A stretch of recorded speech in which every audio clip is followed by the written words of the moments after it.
para yo hacerlo fácil, tengo que haber pasado por mucho sacrificio, mucho estudio, muchas hipótesis mías, fuera de los libros, mucha experiencia, errores, ensayo-error y ver muchas cosas y para llegar a la conclusión de poder hacerlo fácil. Un ejemplo práctico es que con hipotiroidismo, Sí. el ayuno no sería bueno, no sería óptimo, porque haría más lento aún el metabolismo, este ayuno, lo haría trabajar peor a la tiroides.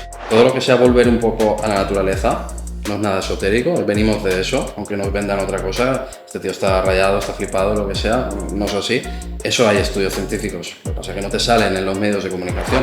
Te voy a escuchar este podcast hasta el final porque nos has compartido herramientas muy interesantes, tips muy útiles.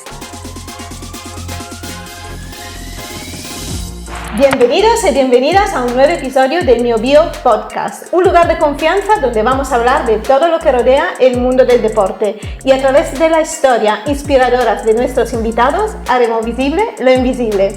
Hoy estamos aquí con Alex Ruiz, fisioterapeuta y nutricionista, sobre todo en el mundo del tenis, trabaja con deportistas de élite, así que sube el volumen porque empezamos. Hola Alex, ¿qué tal? ¿Cómo estás? Hola Manuela, muy bien, encantado de estar aquí en tu podcast y poder intercambiar muchas cosas que creo que podemos hacer. Tienes mucho que aportar, tenía muchísimas ganas de entrevistarte porque pues vamos a empezar porque hay mucho contenido por allí. Empezamos sobre todo con tu historia, me gustaría saber cómo llegaste a... Tú eres fisioterapeuta pero también nutricionista.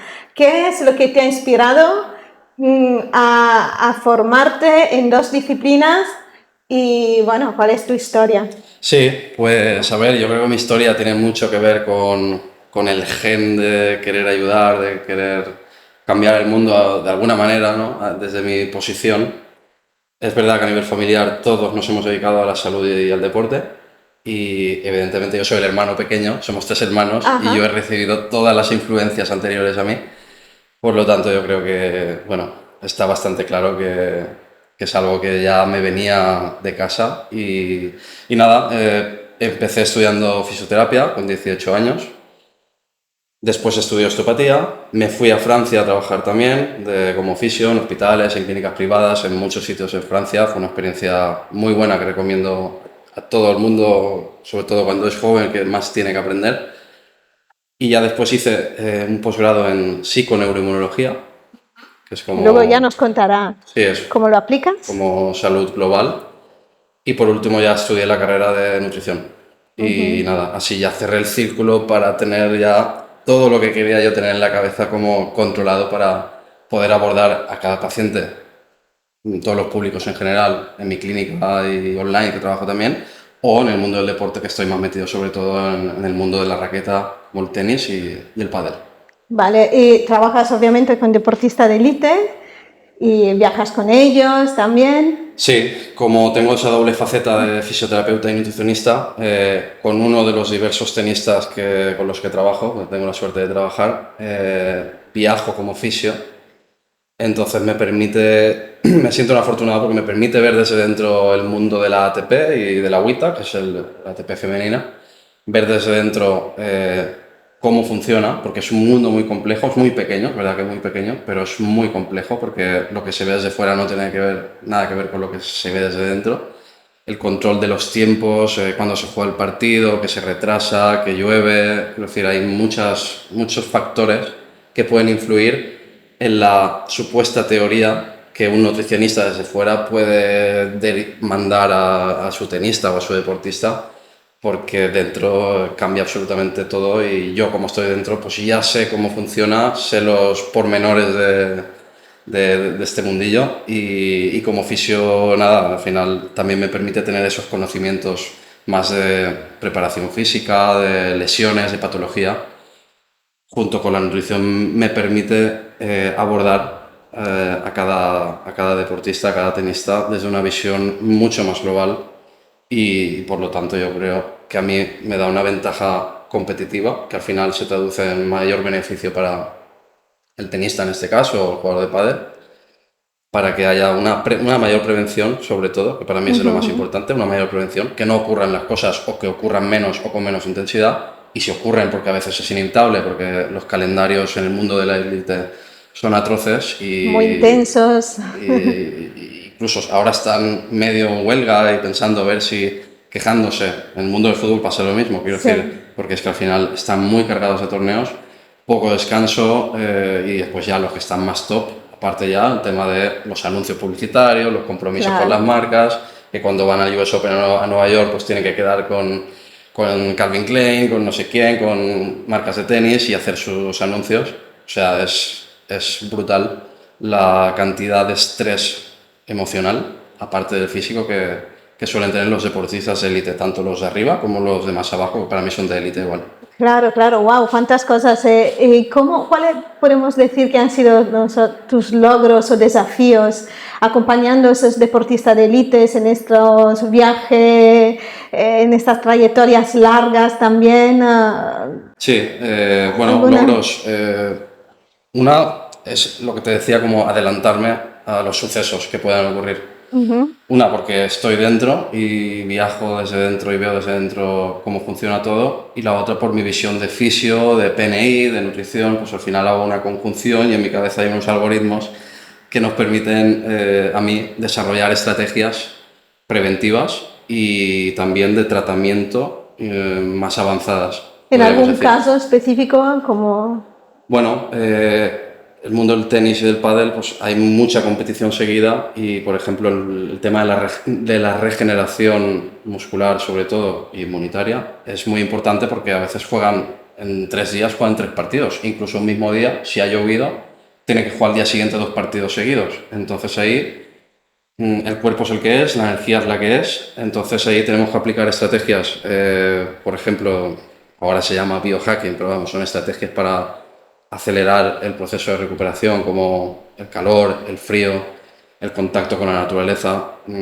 Todo eso nos permite como dar un paso más rápido para esa regeneración, porque el partido siguiente no nos da tiempo a hacer la recuperación completa de 24 o 48 horas, que sería supuestamente la necesaria. Y ahí es donde vienen las lesiones, si no hay una buena recuperación o que pierde el partido porque al tercer set no llega con energía y ya no llega a las bolas.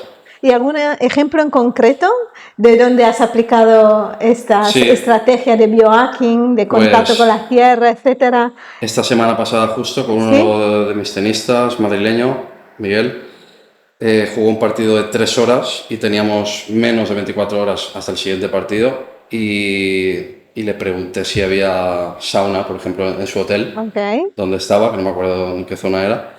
Y sí que tenía sauna, entonces le dije, vale, pues haz este protocolo. Bueno, yo hago un protocolo casi siempre es parecido, de 10-15 minutos de sauna seca, es la que suele haber. También está el baño turco, que es húmeda, más húmeda y menos temperatura. ¿Cuál es mejor? ¿O depende del...? Bueno, depende del objetivo. Para mí la regeneración, mejor sauna seca. La finlandesa, que se llama también, las de madera típicas. Sí, ¿y cuánto tiempo? 10-15 minutos, una vez. Y después pasas a una ducha fría de 1 o 2 minutos. Y lo repites 2-3 veces, en general 2, con 2 es suficiente. Y ese contraste de temperatura muy alta con temperatura muy baja nos permite acelerar procesos de supervivencia, que son los que te van a regenerar. ¿Vale? Es un proceso con nombres concretos difíciles, eso es química, no hace falta entrar en eso, pero en conclusión lo que tenemos que saber que poner al cuerpo a estrés controlado, o sea, una temperatura, estoy hablando de 85-90 grados, no es viable vivir a esa temperatura, lógicamente, pero 10-15 minutos se puede estar perfectamente, y más entrenándolo. Y si le sumas seguidamente a ese contraste de temperatura muy alta una temperatura muy baja, ahí es cuando se activan todos estos mecanismos de supervivencia que permiten que haya una regeneración más rápida. Genial. ¿Y cuándo es lo ideal, el tiempo ideal para hacer estas prácticas? ¿Después, antes del ejercicio de la competición, por la mañana, por la noche? En este caso, como te hablo de deportistas que ha terminado el partido, imagínate, me acuerdo que era a las 4 de la tarde, a las 5 de la tarde, hay que hacerlo en el momento. Igual come y enseguida ponerse ya a hacer esas estrategias de calor-frío, de contraste, que estimulan estas proteínas. ¿Y no interfiere en la digestión? No me acuerdo cómo lo hizo, pero claro, ahí creo que pasaron un poco más de tiempo, pero se tiene que hacer entre el último partido y el siguiente, Ok, al día siguiente, no en tiene ese margen, tramo, cuando se exacto. pueda. Si tiene que comer primero para mejorar la regeneración a nivel de alimentación, se come primero, dependiendo de la hora. Pero se hace en ese tramo tan corto para intentar llegar con menos de 24 horas al partido siguiente, con menos riesgo de lesión y con esa oportunidad de poder volver a ganar el partido sin que la fatiga aparezca antes de lo debido, que es lo más normal, si no hay una buena recuperación postpartido o un tiempo necesario. Es como hackear el sistema para que en lugar de 24 o 48 horas, en menos de 24 metemos estas estrategias, que es como si hubiéramos tenido 24 o 48 horas que no hemos tenido. Claro. Bueno, antes de llegar a profundizar sobre el hackear el sistema, que me parece fascinante, me gustaría primero definir cuáles son los pilares para ti, básicos, para, en este caso, hablando de alimentación y todo lo que conlleva, ¿no? La alimentación para un deportista, cuáles son los pilares que tú tienes en cuenta cuando te viene un nuevo deportista, un nuevo cliente. ¿Cómo lo encuadras, que le estudias, cómo le preparas un plan y cómo llegas a personalizarle luego la alimentación o la estrategia? Vale, bueno, yo para empezar, cuando empiezo tratamiento con algún, bueno, sea un paciente general o un deportista, pregunto de infinidad de cosas, porque al final todo influye y estamos rodeados de factores que nos pueden influir para bien o para mal, dependiendo de su uso. Hablando de alimentación concretamente, lo primero de las cosas que suelo preguntar, ya después de la anamnesis, es si tiene problemas digestivos, de absorción, alergias, intolerancias, problemas hormonales, lo que sea, pregunto, dime un día tuyo normal de comidas y los horarios, que creo que en los horarios creo que es para todos los públicos es donde Más fallamos, ¿no? más fallamos y más suelo incidir, porque si mejoramos los horarios, el timing, mejora todo mucho más rápido. Un timing correcto, ¿cuál debería ser? Para mí un timing correcto sería, suelo empezar por el final. Ok, ¿Cuándo cenas? vale. Y O a sea, partir de para ti ahí, la cena de las varias comidas que uno puede estar haciendo en el día es la más importante. partimos de ahí. Para Partimos mí, de allí. porque si ya cenas a las 9:30 o a las 10, ya está, ya lo has destruido todo. Los Vale. ritmos circadianos, las mitocondrias, la microbiota, ya no estás actuando correctamente acuerdo al tiempo óptimo para ingerir alimentos y absorberlos. Vale, entonces el horario ideal sería cenar a las 8. Yo siempre digo, yo como trabajé en Francia suelen cenar a las 6 o las 7 de la tarde, máximo. Es algo conocido aquí en España, que horario francés de cena, pues es como una merienda para nosotros. Claro. Eso sería lo ideal, o sea, no esperarse que se haga de noche profunda. Si se va el sol, quiere decir que el cuerpo ya se está preparando para otro programa, otro software, que es el de reparación, que es el de dormir, que tiene que ver con la melatonina, con la autofagia, que es la limpieza interna, ese reciclaje interno de las cosas que han sucedido durante el día, se hace por la noche, como las carreteras. ¿Cuándo se reparan las carreteras? Por la noche. Porque hay menos tráfico. Exacto. Lógicamente se utiliza un momento perdón, óptimo para hacer ese proceso de limpieza. Si vas acumulando basura, en este caso residuos tóxicos, restos de alimentos, de patógenos, lo que sea, eso, la acumulación día tras día, mes tras mes, año tras año, produce fermentaciones y produce cambios metabólicos en el ambiente, sobre todo a nivel intestinal, del microbioma, de la microbiota, que al final conduce a otras cosas. Y no sabemos por qué nos pasan las cosas, pero una de ellas para mí, más importante, es el tema de no dejar el reposo digestivo, ya no ayuno, es que ya no digo ni ayuno, es que es algo básico, el ayuno, el reposo digestivo. Entre una comida y la otra. Entre la cena de hoy y la primera, que se llama desayuno, romper breakfast en inglés, romper el ayuno, que es la primera comida que hagas el día siguiente. Y para que haya una buena limpieza nocturna, un reposo digestivo, tiene que pasar mínimo 12 horas. Mínimo. ¿Quién cumple 12 horas por de ayuno nocturno? Si cenamos a las 9:30, la mayoría es una hora típica aquí en España, 9:30, y desayunamos a las 7:30, han pasado 10 horas. Ya. Y no hay mucha gente que pase en 12 horas. Entonces ahí ya tenemos un problema importante que se agrava con el tiempo. Claro. porque va cambiando a nivel metabólico, a nivel inmunitario, a nivel mitocondrial, vas destruyendo procesos fisiológicos positivos, van cayendo, se van destruyendo por culpa de este hábito, que es un mal hábito, porque en España, yo hablo de España porque soy español y es la cultura que tenemos aquí. En Italia también somos parecidos en ciertas cosas. Sí, pero en Italia se cena antes. Pero se cena antes, por eso lo sé. En Europa en general se cena antes, menos en España.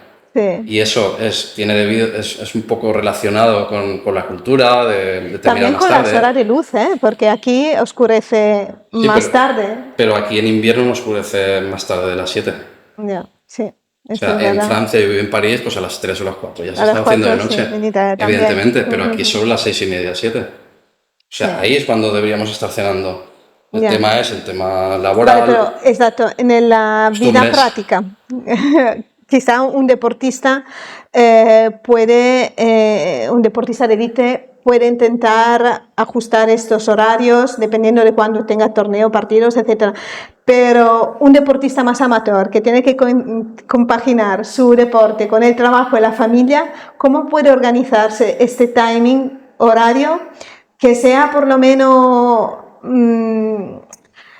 eficiente, más aceptable, compaginándolo con las horas de trabajo de los niños, de no sé qué podemos aconsejarle? Bueno, yo lo que suelo aconsejar es que si puedes adelantar media hora la cena, ya es algo que tenemos como más espacio de tiempo para esos camiones que limpian la carretera por la noche, le das media hora más, pues algo más poder hacer.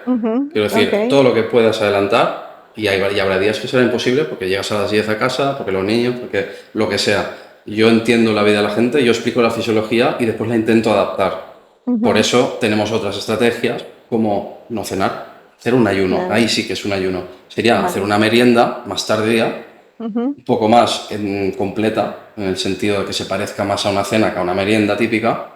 Y así tenemos ya la última comida del día, que sería una merienda-cena, más temprana, y ya haces un ayuno más largo hasta el día siguiente. Y una estrategia podría ser al revés, cenar y no desayunar, o dependiendo de para qué. Para mí es más importante, si hacemos este tipo de ayuno intermitente, hacerlo por la noche. Porque estamos programados para cuando sale el sol, movernos, eso es lo primero, ver que es de día, y eso se hace con los ojos y con la piel, y a partir de ahí comer. Porque vamos hacia el día. Necesitamos energía, buena energía, una buena fuente de energía, de carbohidratos, proteína y grasa de calidad, evidentemente. Entonces yo prefiero que cara al día comas, porque fisiológicamente estamos adaptados a hacerlo así, la evolución nos ha hecho así, y cara a la noche bajar la ingesta o no cenar a las 9:30 o las 10 y merendar, cenar a las 7 o las 8. Entonces ahí ya tendríamos como una estrategia para mejorar el sistema inmune, mejorar el sistema gastrointestinal, mejorar las mitocondrias, que son las centrales energéticas de nuestras células. Sin ellas no tenemos energía. Por eso cenar tarde, que digieres mal y te quita energía. Porque has reparado mal durante la noche, porque estás incluyendo hormonas digestivas a la hora que le toca trabajar las hormonas de la reparación, y no pueden trabajar conjuntamente, no se llevan bien. Si una está alta, la otra se va. Si metes digestivas, las de la reparación, que son las que toca estar en ese periodo del día, no trabajan igual, son menos eficientes y por lo tanto no se producen muchas reacciones como las de limpieza.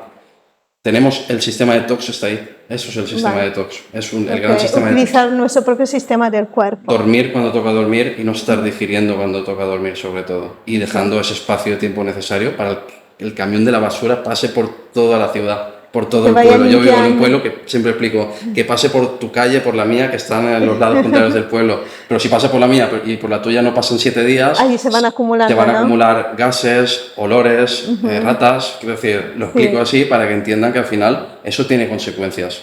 Si no dejas un espacio de tiempo mínimo, que es el de 12 horas. ¿Que dejas más? ¿Que puedes dejar más? Más tiempo tenemos para producir esos procesos de limpieza. Es que no... Es algo fisiológico, no es nada mágico ni esotérico, es algo fisiológico, pero que no se tiene en cuenta, y por eso siempre empiezo por la hora de la cena en ese planning nutricional. Hora de la cena definida, dejamos pasar 12 horas. Y ahí empezamos con el desayuno y la comida, ¿no? Claro. Todo lo demás muy personalizado. ¿Cómo personalizas tú la alimentación?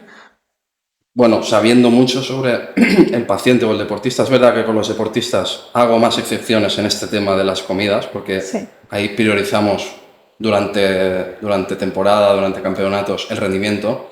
Por eso, si tienen que cenar a las 9:30, cenan a las 9:30. Quería hacer esa aclaración.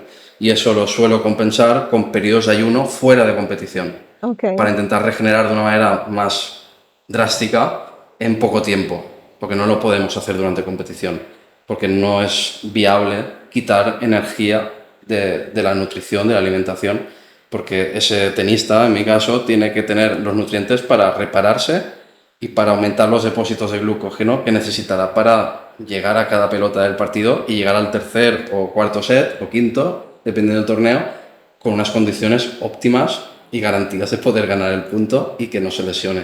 Entonces, es una excepción los deportistas de élite. Okay. Por eso tienen mucho más desgaste también a nivel metabólico. Claro, entonces para un deportista de élite el ayuno se utiliza más Fuera de como temporada. estrategia fuera de Off-season. temporada, pero para una persona normal el ayuno lo introduces más a menudo. Como hábito. Como hábito. El ayuno, ¿Cada cuánto? hablo del reposo Ayuno. digestivo. Ah, vale, es un ayuno intermitente. Y el ayuno va a depender de cada caso.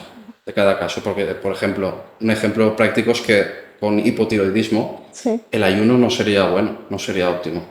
Porque haría más lento aún el metabolismo, este ayuno. Lo haría trabajar peor a la tiroides. Entonces, el ayuno es bueno o malo. En general es bueno, pero hay excepciones y hay que saber con quién estamos tratando. Vale. Qué patología de base tiene, qué síntomas tiene. Para eso hay que investigar, hay que saber y sobre todo cuándo poder implementar unas estrategias u otras, porque no todo el mundo es igual. Por eso la individualización que tú dices, que tanto tú como yo compartimos en nuestros respectivos trabajos, creo que es la base. Individualizar, Claro. no poner una hoja para todos igual y toma, ahí tienes tu dieta hipocalórica Ya. y me da igual el ayuno nocturno, el reposo digestivo nocturno, si te levantas con el sol, si te levantas, si te acuestas con el móvil, quiero decir, hay muchas más cosas, pero respecto a la nutrición, para mí los horarios son fundamentales. Son fundamentales. Luego también tú trabajas mucho en la personalización, lo que es la genética. ¿Cómo Correcto. lo trabaja? Sí, realmente está la parte subjetiva que el paciente o el deportista te cuenta, la anamnesis típica. Ahí ya saco mucha información y ya hay muchas hipótesis factibles. Y después están las pruebas complementarias. En mi caso, como fisio nutricionista, la analítica de sangre es algo ya típico desde hace muchos años en mí, para medir marcadores inflamatorios, déficits nutricionales, funcionamiento del sistema inmune, ya se puede ver un poco la tendencia.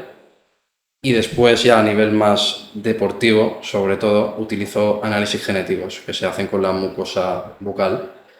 Y ahí ya somos muy concretos sobre un tema que en la genética no es la mayor parte de lo que nos pasa. La genética es un 20-30%, dependiendo de personas. Y la epigenética, que es el ambiente, que es cómo te comportas tú respecto a la vida y cómo te tratas a ti.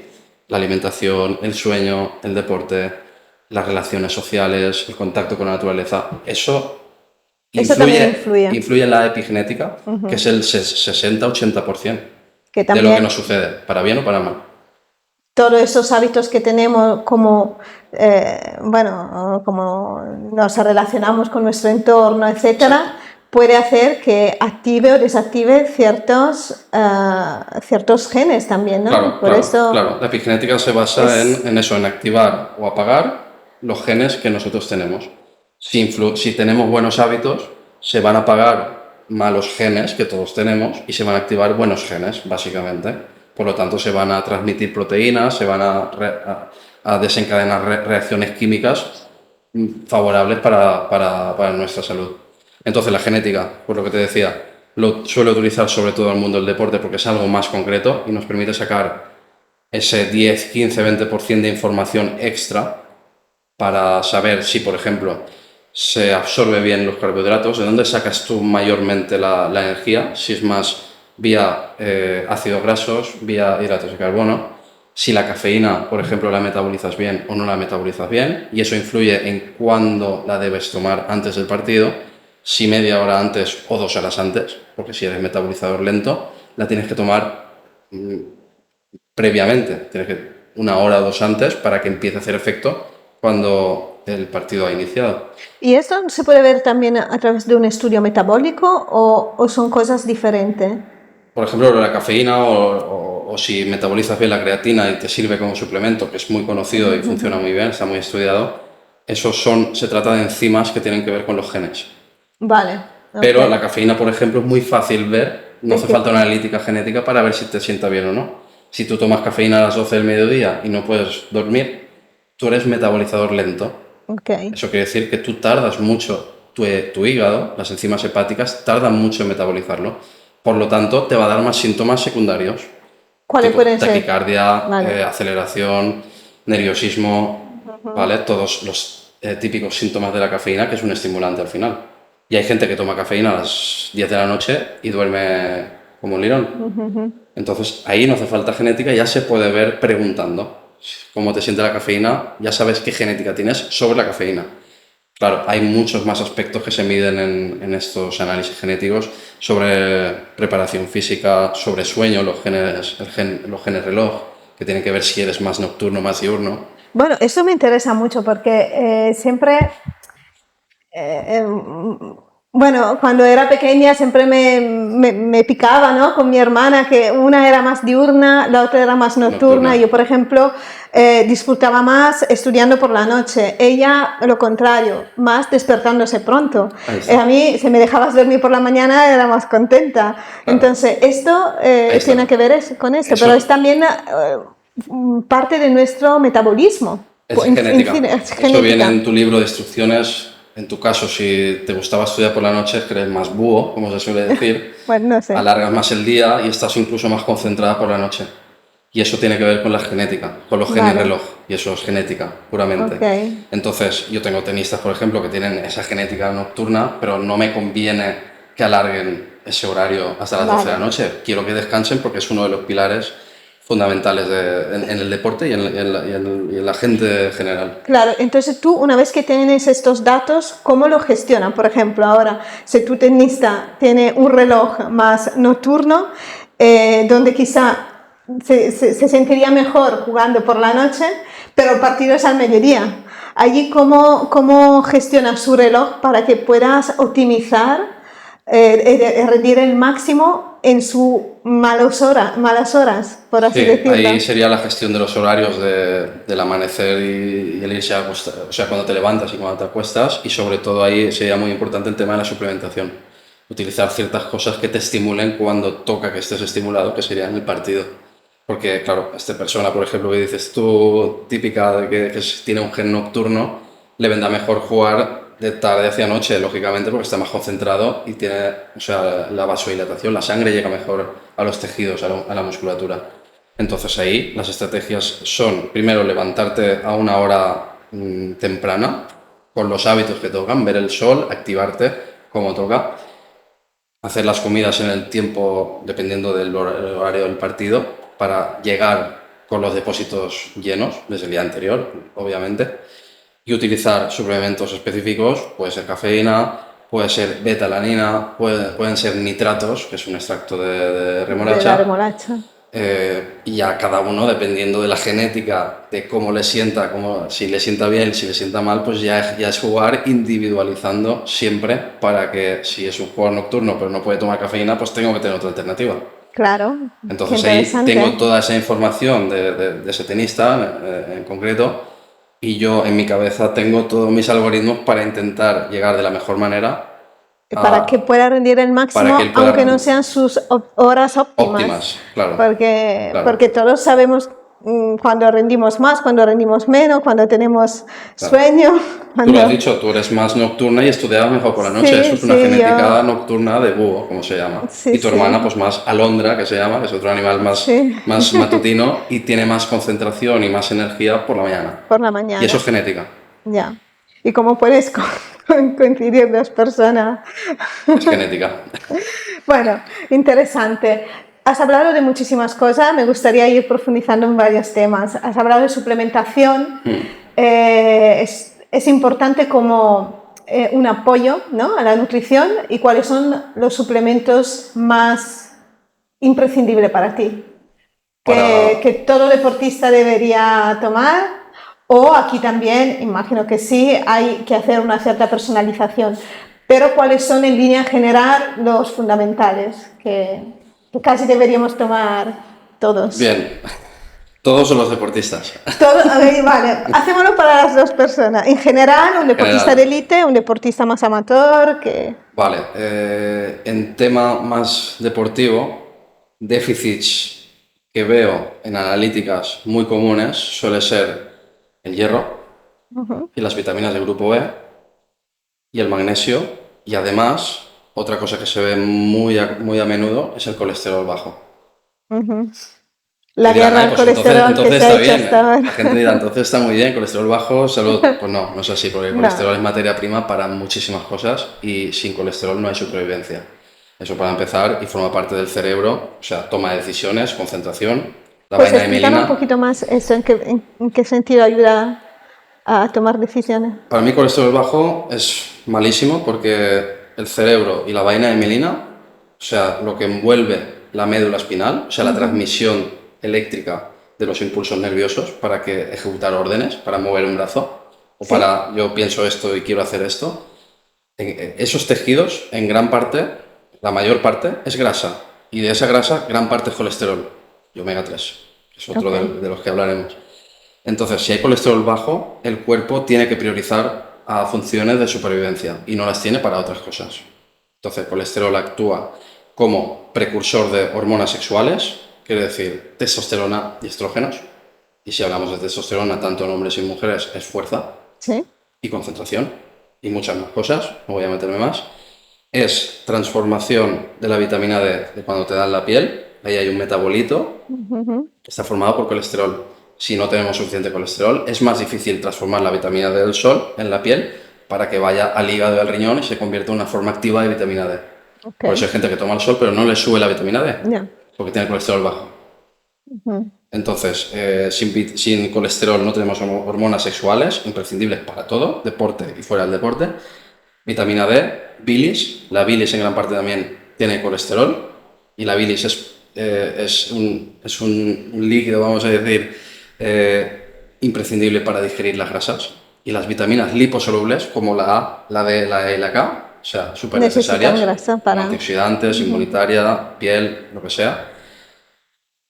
Y para la aldosterona, que es control del volumen de líquidos a nivel corporal, y hormonas de estrés, como el cortisol, necesaria para levantarnos, para estar activos. Que es malo. En su justa medida. Exacto, el cortisol es malo cuando tenemos un estrés crónico. Sí, entonces, una exposición. O se dispara o se va muy para abajo. Entonces ahí ya vienen otros desarrollos hormonales. Pero sin colesterol no tenemos todo eso. Muy bien. Para tener un buen colesterol, ¿qué alimentos y qué suplemento podemos...? Primero los alimentos. Alimentos, que la base principal serían los alimentos.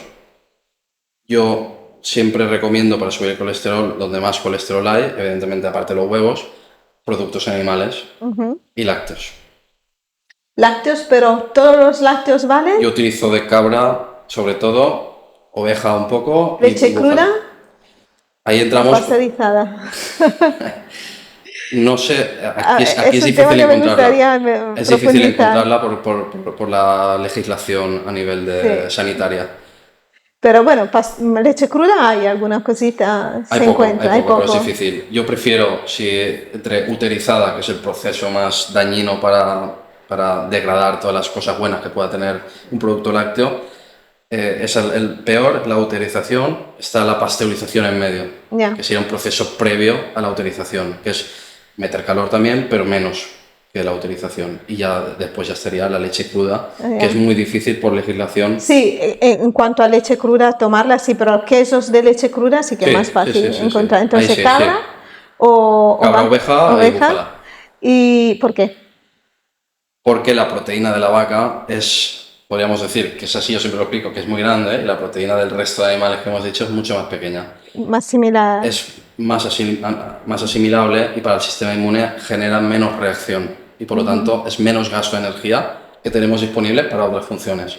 Entonces, si en la alimentación podemos, en lugar de gastar 100, gastamos 80, tenemos un 20 de excedente para reparar el músculo, para reparar el cerebro, para reparar la piel, los ojos, cualquier tejido. Okay. Entonces, para mí, la salud, tanto en deportistas como en población general, se trata de redistribución de energía. Y para eso tenemos que tener en cuenta lo malo y lo bueno que nos entra. Si podemos entrar más bueno y quitar malo, más energía tendremos, porque el sistema inmune, sobre todo, que es la policía, si tienes mucha policía, pues tendrás que pagar más salarios, evidentemente, porque hay un altercado, pues hay que pagar más. Si tienes menos, porque lo tienes todo más controlado, tienes que pagar menos salarios que puedes destinar a otras cosas, educación, a políticas públicas, hablo en analogía en este caso. Entonces, nuestra salud se basa sobre todo en cuánta energía disponemos. Disponemos un 100%. Vale, pero y es la que hay. Si lo utilizas todo en inflamación, porque tienes malos hábitos, comes mal, duermes mal, fumas, no te mueves del sofá, ves cosas que te provocan miedo y eso sube el cortisol, más gasto de energía. O sea, ves la tele. Para mí ver la tele es de las peores estrategias que hay para tener una buena vida. Por la manipulación y por todo lo que hay ahí y el miedo que meten en cada cosa, que es como nos quieren, pues atemorizadas, ¿no? Pero viéndolo desde una perspectiva química, eso es cortisol. Claro. Y es cortisol en exceso, como decías tú antes, y eso es gasto de energía. Claro. Además de maltratar a la microbiota y maltratar a las mitocondrias, que son para mí las patas a nivel metabólico principales para que tengas buen rendimiento y tengas buena salud. Vale, me gustaría profundizar luego en microbiota, mitocondrias, pero estábamos hablando del colesterol. Es verdad. Entonces, en los alimentos, huevo, productos animales, lácteos, básicamente productos animales, huevos, pescado, carne, algo de pescado pero menos, y productos lácteos. Y productos que tengan vitamina A en forma animal, que son los que te acabo de decir. Vale. Son los que pero es difícil, es complicado subir el colesterol. O sea, es muy complicado subirlo. A mí me cuesta horrores en general, porque incluso comiendo carne, lácteo, huevos, no es tan fácil subir el colesterol en contra de lo que se suele pensar. Pero el colesterol, tenemos el HDL, que es el colesterol bueno, y el LDL, que es el colesterol malo. No es que sea ni malo ni bueno. Uno va de los tejidos al hígado y el otro del hígado a los tejidos. Es un autobús que transporta moléculas de colesterol que son necesarias para la comunicación celular, para la generación de hormonas, como te he dicho, a nivel mitocondrial, que es sobre todo donde se suele empezar el proceso, y para esa regeneración, porque la membrana celular, o sea, las células, que todos hemos estudiado en biología, tienen una capa por fuera, y esa capa tiene proteínas y tiene grasas, tiene colesterol. Entonces, para regenerar un músculo necesitas nuevas células musculares. Por lo tanto, necesitas colesterol, porque cada célula lleva colesterol. ¿Y por qué se llama uno bueno o uno malo? Si en realidad los dos son autobuses que transportan. Te lo explico. El LDL, que se llama colesterol malo, tiene una capacidad de oxidación muy alta. Vale. Pero no es culpa del LDL, del colesterol malo, es culpa de que tú estás inflamado. O estás oxidado por los malos hábitos, por ese ambiente, esa epigenética que estás haciendo mal. Entonces el LDL, si tú haces las cosas mal, se oxida. Es el hándicap que tiene el LDL y por eso se le llama malo. Y el otro se le llama bueno porque va a los tejidos, pues va al ovario, va al músculo, va al corazón y rescata el colesterol en exceso para devolverlo al hígado y que lo recicle y lo vuelva a redistribuir. Entonces saca el colesterol en exceso, se le llama bueno, es un marcador muy positivo de síndrome metabólico. Y el otro, el hándicap que tiene es que se oxida. Pero la culpa no es en sí del colesterol, sino que tú le estás dando un mal uso. Como digo, ¿el agua es mala o es buena? Depende cuál bebe, ¿no? El agua es buena, porque somos 70% agua aproximadamente. Pero si tú bebes 4 litros de agua cuando vienes de correr una maratón en pleno agosto, ¿cómo te van a sentar esos 4 litros de agua? Has hecho un mal uso del agua. ¿Es el agua la mala o eres tú quien ha hecho un mal uso? Claro. Pues es lo mismo, el colesterol, si le das mal uso, se puede oxidar y eso provoca aterosclerosis, que son las placas de ateroma, se reduce el flujo sanguíneo y puede provocar patología cardiovascular, y eso se puede medir en analíticas también en apoenzimas, que son otros tipos de transportadores. Vale, entonces en una estrategia nutricional, alimentos que sí fomentan el colesterol bueno, volvemos al...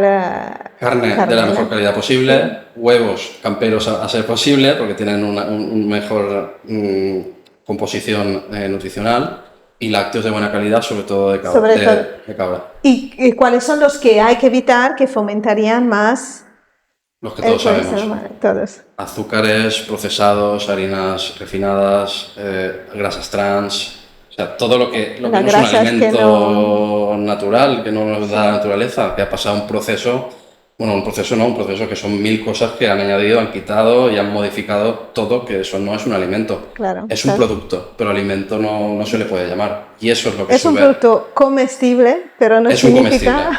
Y eso sube los triglicéridos, los depósitos de grasa que se acumulan en forma de triglicéridos, y sube el LDL, claro que sí. Perfecto. Y lo oxida más. Entonces, cuando en suplementación, como estábamos comentando antes, ¿cuáles son los suplementos para ti imprescindibles para un deportista? Bien, yo empezaría por la creatina, que es de los más estudiados a nivel deportivo, pero últimamente, en los últimos años, han habido muchos más estudios más allá de la función de rendimiento y más hablando de función neurológica. Vale, pero la creatina la podría tomar cualquier persona, solo un deportista. En principio, cualquier persona, siempre viendo, pues si hay alguna patología renal, pues habría que estar un poco atento a ver si es una insuficiencia renal, pues evidentemente yo no la daría, pero hay que tener en cuenta, pues sobre todo si hay fallos hepáticos o renales, evidentemente ahí no se puede dar, pero en general es muy segura, está muy estudiada y suele dar muchos beneficios, tanto a nivel de rendimiento deportivo como cognitivo. ¿Y cómo se toma? ¿Qué cantidades? Bueno, viene en formato de polvo y es acumulativa. Eso quiere decir que la puedes tomar de seguido con una dosis más pequeña porque con el tiempo se va acumulando en el tejido muscular o en otros tejidos más tejido nervioso, como se está viendo en los últimos años. ¿Y cuáles son los beneficios que se están descubriendo? Sobre todo a nivel cognitivo, a nivel de memoria, a nivel de aprendizaje, a nivel de todas las conexiones neuronales, a nivel cerebral, sistema nervioso central, incluso en enfermedades neurodegenerativas. O sea, mejora la capacidad de comunicación entre las células nerviosas, que al final se traduce en una mejor capacidad de movilidad, porque el músculo depende de la electricidad del nervio, o de memoria, de atención, de estar en el presente, básicamente. Se ve que se está ayudando mucho en todos estos temas. Y a nivel deportivo, evidentemente, es algo muy estudiado. Claro. ¿En qué cantidad deberían tomar un deportista? Yo suelo recomendar se puede recomendar entre 0,07 y 0,1 gramos por kilo por persona, pero yo recomiendo siempre 5 gramos aproximadamente al día. Y da igual cuándo. Hay estudios que mejor después, que mejor antes. Si quieres mejorar la función de rendimiento deportivo, sí que es verdad que sería una mejor opción después del entrenamiento. Y si quieres más función cognitiva, yo lo suelo dar más por la mañana. En ayunas. Vale, perfecto. Sí. ¿Creatina? ¿Qué más? Proteína, que al final para mí no es un suplemento, es un alimento en forma de polvo. Proteína de suero lácteo, la proteína whey. Porque es complicado. Aparte de las comidas, aconsejaría... Claro, porque es complicado llegar sobre todo un deportista, llegar a las cantidades de proteína necesarias para todas las funciones que ejercen las proteínas a nivel de regeneración muscular, pero a nivel también inmunitario. Claro. Entonces no suelen llegar, es complicado llegar, una por saciedad, porque al final no puede entrar más y a veces necesitamos subir de los 2 gramos por kilo por día y hay que meter proteína de calidad, en este caso de proteína de suero lácteo, que nos aportan inmunoglobulinas también muy efectivas para nuestro sistema inmunológico. Vale. Entonces, creatina y proteína, básico. Básico. ¿La proteína cuándo se debería tomar como suplemento? Yo lo suelo recomendar, si no hay ningún problema, después del ejercicio. Después. Sí, para ayudar a esa síntesis proteica de regeneración. Pero eso en un caso de un deportista. Sí, es raro que aunque sería también muy efectivo porque la gente en general no come suficiente proteína. Entonces sería también. Yo ahí sí que intento primero con la alimentación. Con un paciente general de clínica normal, ahí sí que intento alimentación. Que vemos que no, es difícil. O sea, en general, si mejoran eso, no hace falta meter más proteína, introducir más proteína. Pero con los deportistas no nos podemos arriesgar y entonces siempre vamos a máximos, no a mínimos. En ese sentido, y siempre controlando analíticas de riñón y todo eso, pero no hay ningún problema. La proteína no es que cargue el riñón, sino que, bueno, pues el riñón tiene que trabajar un poquito más si te pasas de proteína, pero no quiere decir que vayas a tener una insuficiencia renal. Ya, pero una cosa, a mí me gusta transformarlo esto en gramos porque es mi trabajo. Entonces, en gramos, una cantidad de proteína interesante para un deportista, ¿cuánto es? Ahí sé que medirá, dependerá del tipo de persona, de ejercicio, deporte. Te puedo decir el número entre 1,5 y 2,5. No, en gramos de plato. Depende del peso de la persona. De la persona. Vale. Claro, si pesa 100 kilos, pues si estamos hablando de 2 gramos, serían 200 gramos al día de proteína mejor repartida durante todo el día. Vale. Claro, 100 kilos, poca gente pesa 100 kilos en el tenis. No, te lo digo porque, claro, en mi trabajo, como tengo que medir siempre las cantidades, entonces sería 200 gramos de pollo al mediodía y 200 gramos de pescado por la noche. Sería repartirlo en todo el día. Sería repartirlo. Sí, vale. Es 2 gramos por kilo por día. Por día, vale. Entonces, si pesa 100, son 200 gramos por día. Vale, perfecto. Repartidos en las 3-5 comidas, dependiendo de la individualización que hagamos con cada uno. Perfecto. Después, más suplementos. Mejora como pre-workout, como te he dicho antes, para esa estimulación, dependiendo de qué tipo de deportista es, más nocturno, si viene cansado, si necesita un estímulo a mitad de partido, porque llevan 3 horas jugando. Tenemos la cafeína, la betalanina, los nitratos, como te he dicho, y después hay compuestos ya como pre-workout con más cosas, con arginina, con otros estimulantes, del mate. Pero son más específico para deportistas, ¿no? Eso más para deportistas, vale. Sí. Eso ya para esa estimulación previa o intrapartido, que si dura mucho tenemos que volver a levantar al deportista. Y para población general y deportistas también, básicos para mí, omega 3, magnesio, vitamina D si no tomamos el sol, y eso quiere decir sin protección solar, y para eso hay que entrenar la piel. Sí, pero tomar el sol ahora que empieza el invierno, ahora es complicado, etcétera, entonces a partir de octubre suelo ya recomendar la suplementación de vitamina D por todas sus funciones, sobre todo inmunitarias. ¿Qué dosis? Para eso tenemos las analíticas de sangre también. Vale, Entonces, dependiendo de lo que salga ahí, pero suele estar entre 2.000 y 5.000 unidades internacionales por día. Con la primera comida del día, porque estamos dando un nutriente que tiene que ver con el día, tiene que ver con el sol. Tomar vitamina D por la noche no es buena idea. Sentido. Te puede alterar un poco el metabolismo. Entonces, lo importante, ese apunte, la vitamina D siempre con comida, porque es una vitamina liposoluble, se absorbe con las grasas. Entonces, en la primera comida, que suele ser el desayuno, que para mí un desayuno óptimo no serían leche y cereales. Obviamente. Sería más proteico y grasa y alguna fuente de carbohidratos buena, como una fruta o un boniato, es decir, algo así. Pero debe ir con la primera comida y con grasa. ¿Y otro suplemento?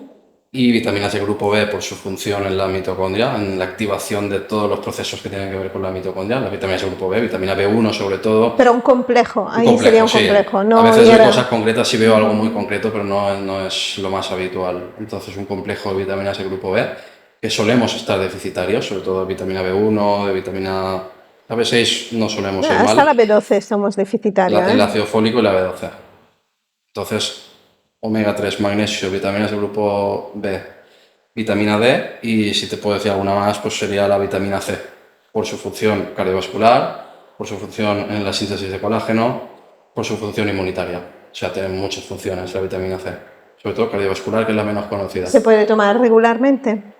Sí, Sí, porque estamos deficitarios también, en general. Sí. De todo lo que he dicho, solemos ser deficitarios. ¿Y el magnesio, ese famoso magnesio? ¿Qué tipo de magnesio? Yo suelo utilizar biglicinato de magnesio, que es una forma química que actúa más sobre el sistema nervioso central, bajando el tono, relajando. ¿Más por la noche se tomaría? Lo puedes tomar por la mañana también, porque también actúa un poco como adaptógeno, quiero decir, se adapta un poco al momento del día, pero sobre todo por la noche es donde más lo suelo utilizar para bajar las revoluciones, para bajar el cortisol, para empezar los procesos de ese programa de reparación nocturno. El magnesio es uno de los principales protagonistas en la síntesis de melatonina, que es la hormona clave de la noche, la que nos activa el programa de la autofagia, que es el reciclaje, que es la limpieza celular interna. Entonces, si no hay magnesio, es difícil que de serotonina, la serotonina que más o menos todos conocemos, pase el proceso químico hacia la melatonina. Pues el magnesio, el hierro, la vitamina C, algunas vitaminas del grupo B, son cofactores esenciales para que del punto A pase al punto B, para que haya melatonina. Si no hay esos factores, es muy complicado que haya suficiente melatonina. Eso unido a que vivimos encerrados con luz artificial, pues no tenemos esa melatonina necesaria para la noche, que haya un sueño profundo, y de hecho hay pandemia de insomnio actualmente. Exacto, me gustaría hablar contigo del sueño, porque es uno de los pilares fundamentales en un estilo de vida Sí, saludable, sí, pero quizá es el más, no digo olvidado, pero el más, el que más cuesta sí, cuidar o sí, que hay más carencia. Yo creo que hoy en día, un poco por todos los factores que has comentado, la luz de la pantalla, la falta de melatonina, nos afectan al sueño. Entonces, una buena higiene de sueño, sí.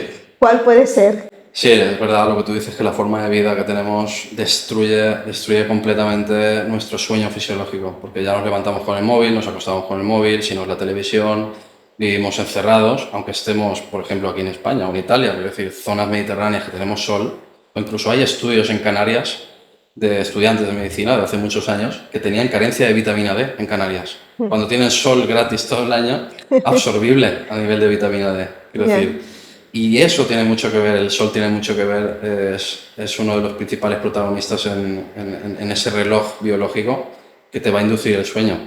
Por lo tanto, el sueño empieza por la mañana.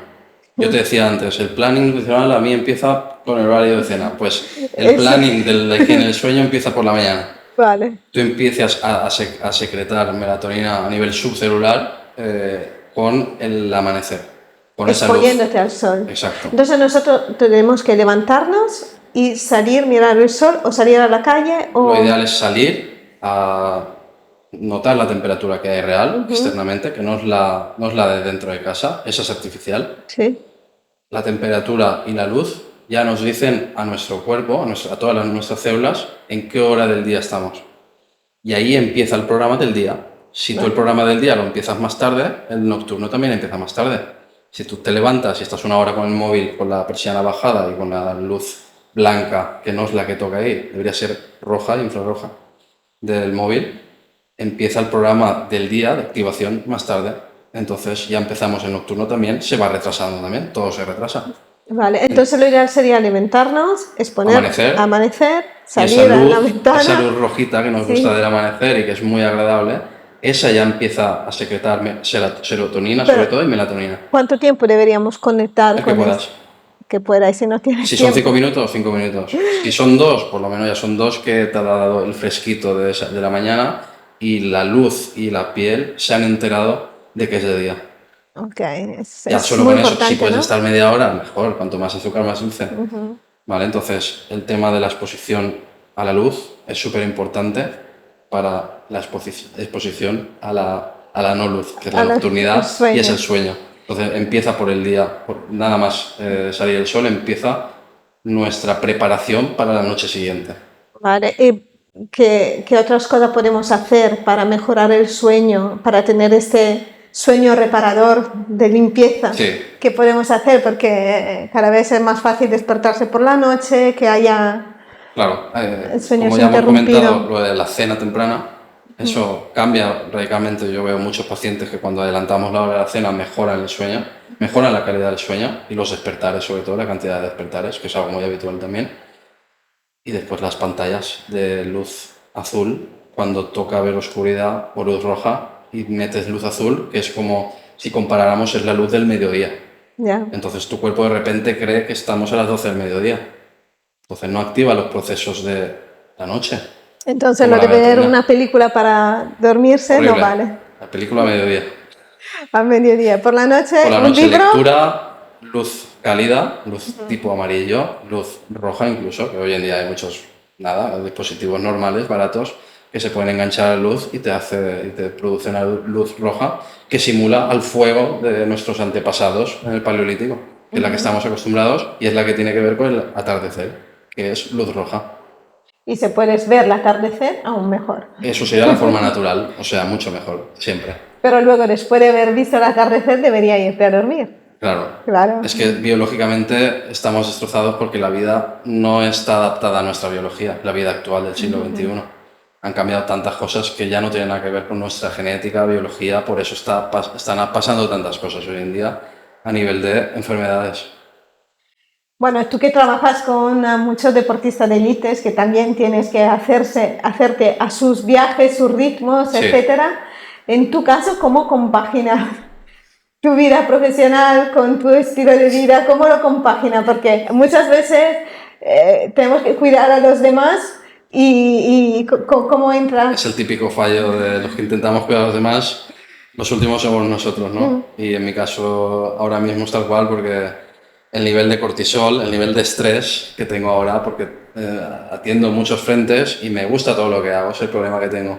Me gusta todo lo que hago, tanto de fisio, tanto de nutrición. Me sale un proyecto con un tenista joven, lo pillo, porque me gusta, pues son motivantes para mí. Y todo lo que es motivante y me produce esa ambición sana en el sentido de querer mejorar a la gente y yo también mejorar como profesional y como persona y rodearme de buena gente que me haga crecer, todo me motiva, entonces no tengo tiempo. Yo estoy diciendo todo esto y no siempre lo puedo cumplir. Vale, pero ese es tu caso de no tener tiempo, es igual al mío, Claro. es igual a de otra mucha gente. Mucha gente. ¿Qué consejo podemos practicar? ¿Tú qué estrategias utilizas en ciertos casos que sabes que funciona, que cuando puedes la puedes aplicar? ¿Qué consejo nos darías a nosotros comunes mortales para gestionar este exceso de cortisol, este exceso de estrés crónico, sí, que es un poco, creo que es el colofón de todo el mundo hoy en día? Es el problema principal que tenemos todos. Yo personalmente lo que intento hacer siempre que puedo, si puedo una vez a la semana me voy a la playa. Para mí mi santuario es la playa. Para otra persona es la montaña, para otra persona es a un jardín, a un parque. Contacto con la naturaleza. Contacto directo con la naturaleza. Toma tierra, pies descalzos, toma el sol, el agua marina, en la playa, en el mar, yo lo tengo todo lo que necesito para resetear mi organismo. Y de hecho lo suelo hacer una vez por semana porque si no, no sé cómo haría todo lo que hago. Todos los frentes que atiendo, a todos los niveles. Entonces, para mí, y todos tenemos acceso a algún parque. En un parque, por ejemplo, Claro, hay que hacer toma tierra. Hay césped, hay que descalzarse. Hay tierra, descalzarse. Porque si sentarte no, en un banco y quitarte los zapatos, por ejemplo. ¿Cuánto tiempo mínimo necesitamos para descargar un poco o regenerarnos? No te diría mínimo, te diría que el máximo que puedas. Pero si puedes estar media hora, una hora, mejor, porque al final no es nada comparado con las horas de estrés que tienes. Claro. Cuanto más es como si cargas el móvil 20 minutos, pues te va a cargar un 40% y si lo cargas una hora te va a cargar el 100%. Claro. Estamos hablando de lo mismo, somos electricidad, nuestras células funcionan con electricidad. Poniendo los pies en el suelo. Con el magnetismo de la Tierra y nosotros somos seres electromagnéticos también, somos electricidad y la Tierra también lo es. Entonces ahí es una forma de reciclarnos esa energía y de mejorar nuestra batería, subir a lo máximo posible esa batería que tenemos siempre bajo mínimos, por eso vamos arrastrándonos. Como me comentabas anteriormente, que estás cansada también, y yo te he dicho, yo vivo cansado. Sí, sí. Pero es que el ritmo de vida es el que es, pero hay que tener una válvula de escape y para mí la más importante es la del contacto con la naturaleza. Otra sería el contacto social, que es algo que perdemos cuando tenemos mucho estrés también. Reírte con pareja, con amigos, con familiares, que es algo que solemos perder muy rápido también cuando nos centramos en el tema laboral. Y el tema de los ayunos nocturnos también es otra estrategia que nos vendría bien porque si estás estresado, la digestión empeora drásticamente, porque el cuerpo cree que estás en supervivencia, que estás huyendo. Ya. Entonces la digestión se paraliza porque no es algo de supervivencia. Prioriza la sangre en tejidos musculares para salir corriendo. Que no estamos corriendo, pero vivimos como si estuviéramos huyendo siempre de algo, de un monstruo. Claro, entonces no cenar cuando estás estresado es una buena estrategia. Ya. Esto de no cenar a mí me costaría. Sí. A mí me viene más fácil no desayunar, pero esto no depende un poco de genética. O sea, no, porque la digestión para todo el mundo, la fisiología digestiva empeora hacia la noche. Y es algo evolutivo. Hacia la noche tenemos que ir bajando ya todas las funciones corporales, metabólicas, inmunológicas para descansar, para darle energía a los procesos de reparación. Entonces, por las noches cuando hay que intentar o no comer, o comer menos, o comer lo más temprano posible. Porque ya viene otro proceso para que tú puedas empezar con garantías el día siguiente. Entonces, lo más lógico, evolutivamente, no te digo que esté mal, que lo hagas, que te saltes el desayuno. Eso sería una estrategia secundaria si no puedes hacer la otra. Pero ya tendría más que ver con la restricción calórica y con regenerar o limpiar un poco el intestino, pero otras estrategias más de nocturnidad, de sueño, no te estarían influyendo tan positivamente. Vale, interesante. Es interesante porque yo creo que con el tema del ayuno intermitente, etcétera, la gente se lo va estructurando un poco. Conforme le viene mejor o pero en lo puede realidad, aguantar mejor. Porque hay gente que por la mañana no tengo hambre, pues mira, me viene bien, claro, fácil para ti. Para mí es más fácil. Claro. Pero sí que es verdad, por ejemplo, si ayuno por la mañana, al mediodía, por la noche ya el cuerpo me pide algo. Pero porque también el estrés te produce más ansiedad por la comida. Claro. Entonces llegas por la tarde-noche y del estrés mismo tienes ganas de comer. Entonces una buena estrategia sería organizar nuestro reloj. Es algo que hago mucho, darle la vuelta al reloj. Darle la vuelta. En lugar de hacer el ayuno por la mañana, lo haces por la noche, pero comes por la mañana. Se mejora el sueño, limpiamos mejor. Claro, todo es mucho mejor. No te digo que esté mal hacer el ayuno por la mañana, pero no es lo lógico evolutivamente hablando. Vale, has hablado de varias estrategias. Vamos a unirlas. A unirlas, ¿no? Entonces has hablado de ducha fría, baños calientes para la recuperación, de la toma tierra, contacto con la tierra, el grounding o el earthing. ¿Alguna más que me he perdido? Básicamente, lo de la luz azul, evitarla. Básicamente, para mí, cuando tengo pacientes y hablo con ellos o con los deportistas, la mejor conexión con la naturaleza que puedas tener, y eso es exponerte al amanecer y al atardecer, no siempre es fácil de hacer, pero siempre que puedas hacerlo. La toma tierra, evidentemente. No venimos de ser Homo sapiens anteriormente con zapatillas y estar aislados del suelo. Entonces, todo lo que sea volver un poco a la naturaleza, no es nada esotérico, venimos de eso, aunque nos vendan otra cosa, este tío está rayado, está flipado, lo que sea, no es así. Eso hay estudios científicos, lo que pasa es que no te salen en los medios de comunicación. Una porque es gratis y la otra porque mejora, de verdad, de base, la salud. Y si mejora la salud, mejora el rendimiento deportivo. Por eso lo aplico tanto en población general, con problemas autoinmunes, digestivos, de fertilidad, lo que sea, como con deportistas. Entonces, contacto en la naturaleza, contacto social, la soledad mata. Es una frase que se dice mucho y es verdad. La soledad afecta a las mitocondrias. Vale, has hablado de mitocondria. Entramos allí, explicamos. Sí, las mitocondrias son, dentro de la célula, está la central energética, la central nuclear, la que proporciona la energía para que puedas funcionar. Se llama ATP. Los deportistas lo tienen más asumido, el ATP saben lo que es. Entonces, para que la mitocondria funcione bien, tenemos que hacer justo lo contrario de lo que nos suelen decir. Y la mitocondria es base para tanto para sistema inmunológico, para tema metabólico, o sea, metabolismo de la glucosa, insulina, diabetes, tema cardiovascular. O sea, la energía es para reparar cualquier tejido. Y mitocondrias hay en todas las células, menos en las células sanguíneas. Hay mitocondrias, porque es la que aporta la energía para que se pueda regenerar y pueda funcionar. Si hacemos cosas que matan o debilitan o deforman la mitocondria, no va a generar energía, por lo tanto, en lugar de un 100% tendrás un 60%, ya empiezas a tener déficits y no llegar a todo. Yeah. Y es cuando vienen pues, los fallos, pues mira, ahora tengo migraña, ahora los ovarios ahora me funcionan mal, o me ha salido un pólipo intestinal. Puede salir, ya depende de muchos factores, tanto genéticos como sobre todo epigenéticos, de que te salga hacia un lado o hacia otro. Pero la mitocondria, las bases que hemos hablado, son las que mejoran la mitocondria. Volver a lo ancestral, volver a ser Homo sapiens de verdad, y huir de lo artificial.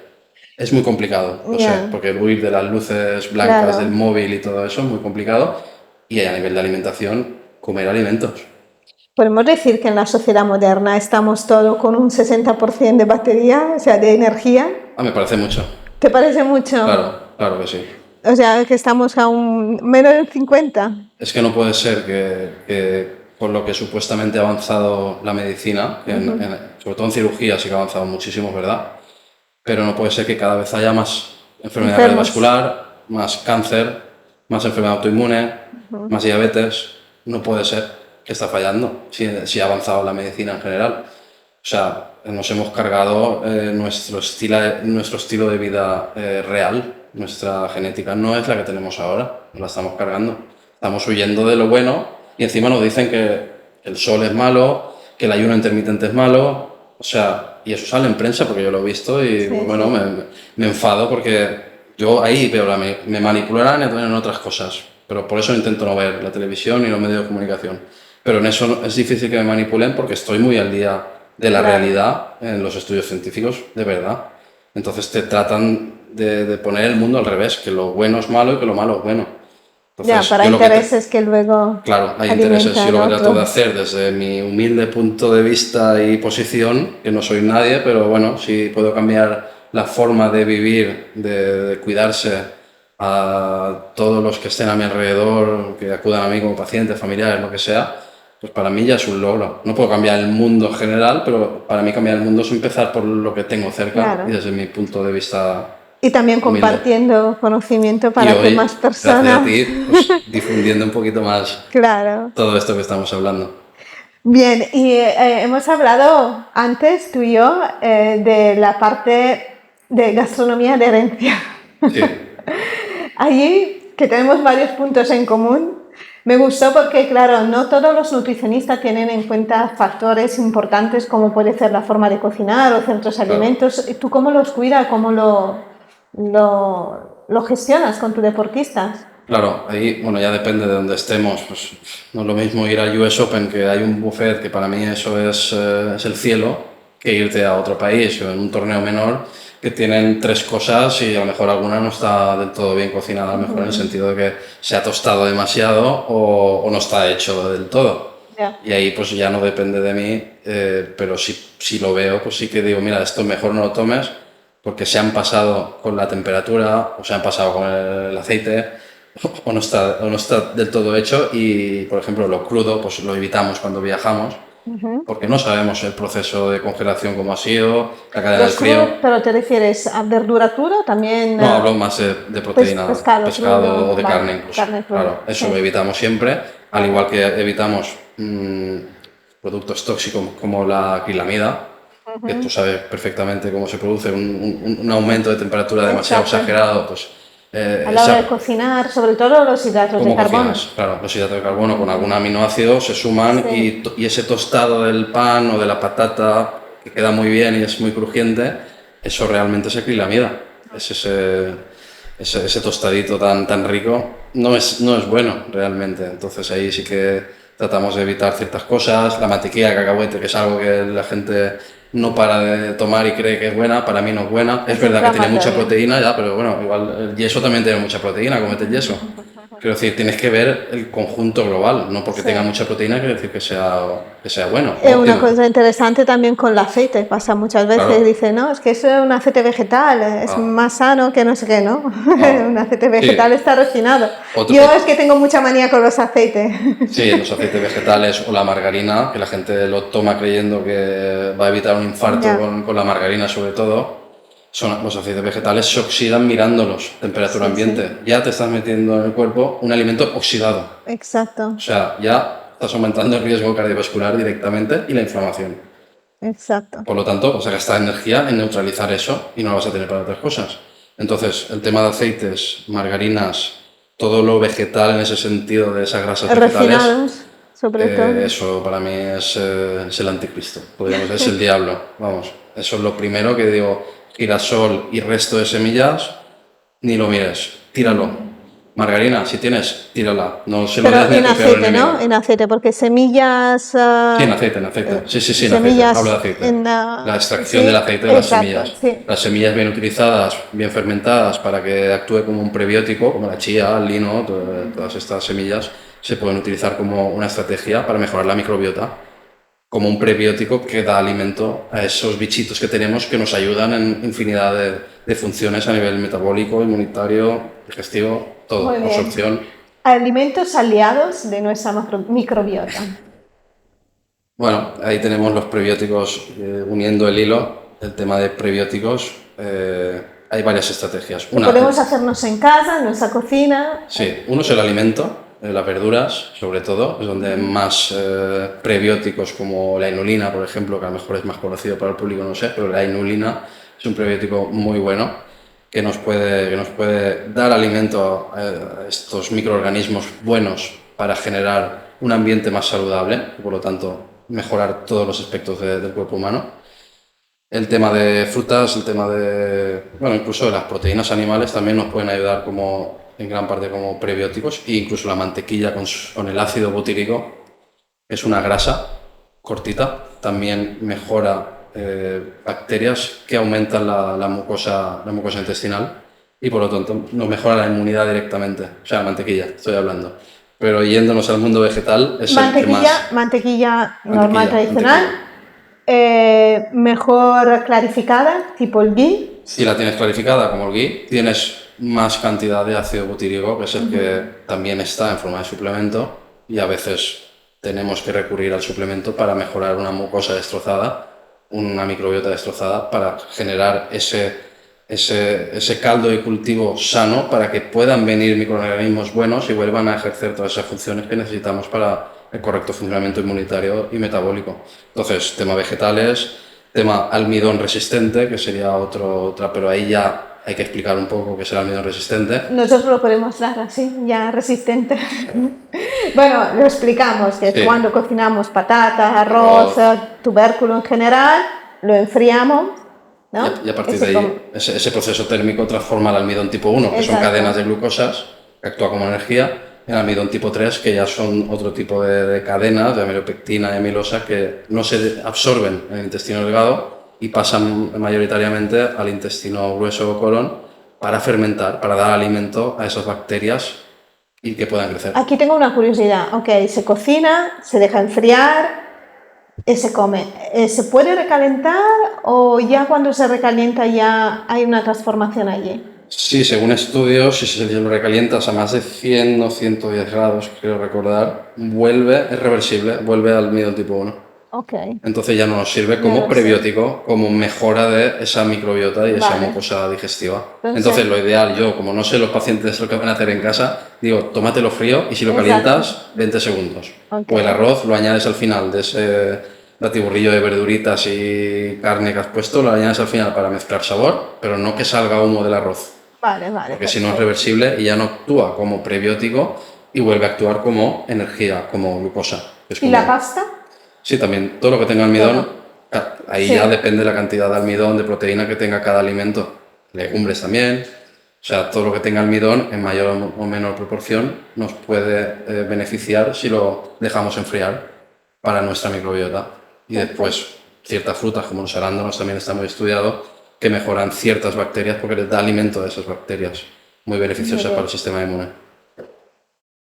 Bueno, nos gusta finalizar sacando lo invisible y hacerlo visible. ¿Cuál crees que es la parte invisible de la nutrición que le prestamos poca atención, etcétera, de la nutrición o de un estilo de vida saludable que es tan importante de hacer visible?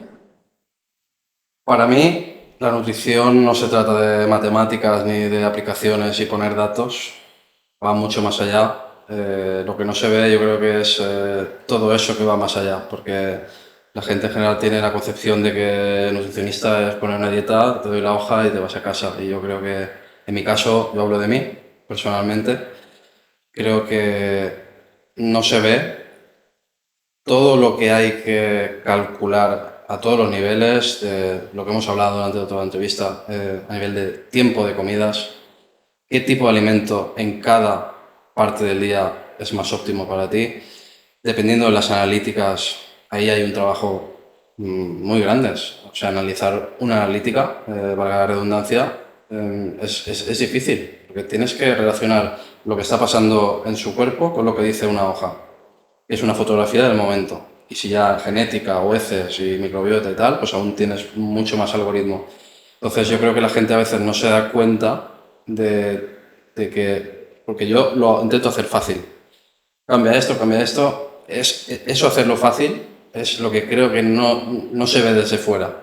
Para yo hacerlo fácil tengo que haber pasado por mucho sacrificio, mucho estudio, muchas hipótesis mías, fuera de los libros, mucha experiencia, errores, ensayo, error, y ver muchas cosas y para llegar a la conclusión de poder hacerlo fácil. Y yo creo que en mi caso, por eso que yo critico mucho lo de dieta en el ordenador y te la paso, porque yo me lo curro mucho en el sentido de que miro muchas cosas para que tú lo tengas fácil.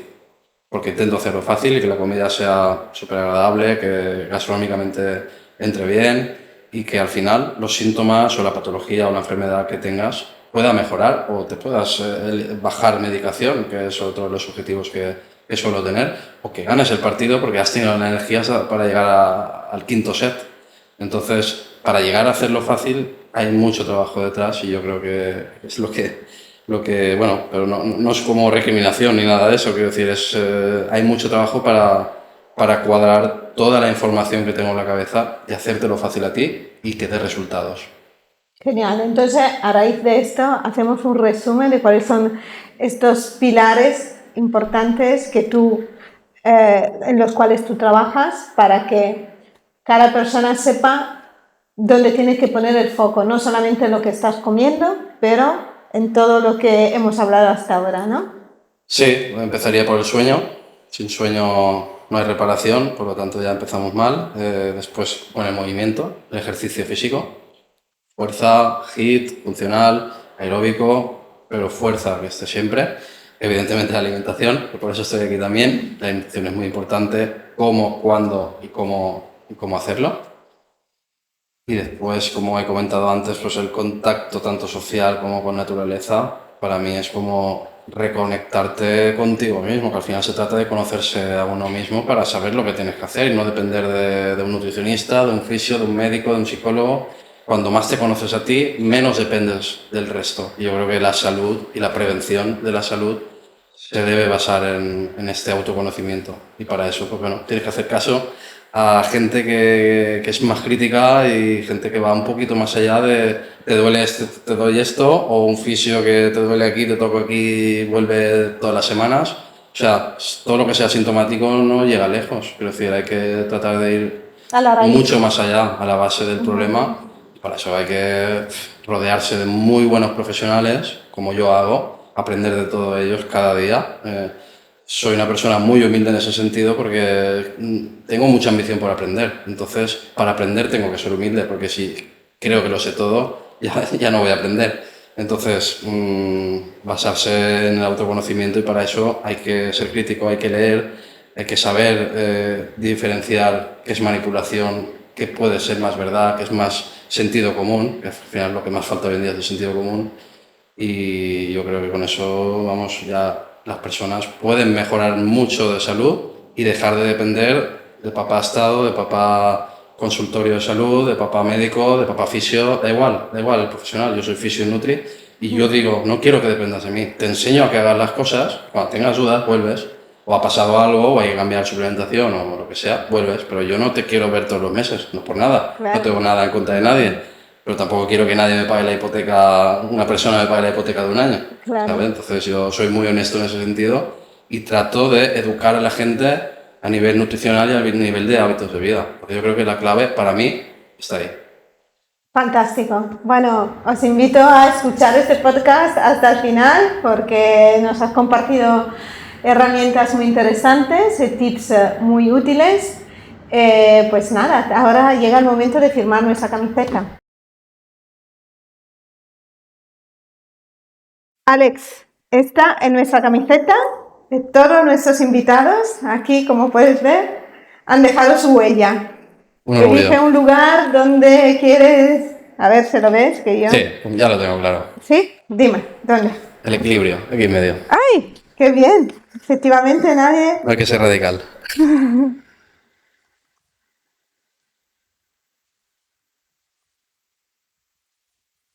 Muchas gracias a ti, Alex, por estar aquí, por haber compartido con nosotros tus sabidurías. Vamos a dejar los contactos de Alex aquí en el box, pero también os invitamos a que os mandáis vuestras preguntas a las cuales Alex puede contestar y así aprender todos mucho más. Muchas gracias. Nos vemos a la próxima. Chao.